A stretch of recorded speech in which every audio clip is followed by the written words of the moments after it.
রূপের রানী বাংলাদেশে শরৎ সন্ধ্যা যেন অন্যরকম একটা মায়া তৈরি করে রাখে চারদিকে। স্নিগ্ধ সন্ধ্যায় কুয়াশা যেন পরম মমতায় মিলে যায় ধান খেতে, চারদিকে শুনশান নীরবতা।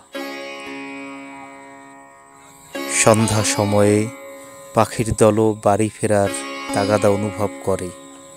শরৎ সকালে, বিকেলে এবং সন্ধ্যায় প্রকৃতি যেন নানা রূপে ধরা পড়ে। শরতে কাশবন সাদা ফুলে ফুলে হয়ে ওঠে বিমোহিত। সৌন্দর্য উপভোগ করার জন্য প্রকৃতিপ্রেমীরা কাশবনে ছুটে যায় একদণ্ড শান্তির সন্ধানে। শরৎ ঋতুতে বেশ কিছু ফুলও ফোটে।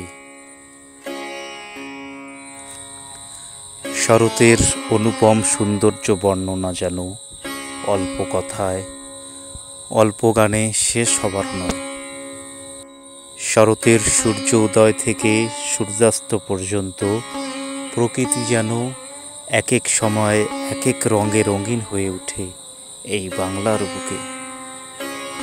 শরতের আকাশ যেন এক বিশাল সামিয়ানার মতোই ধরা দেয়।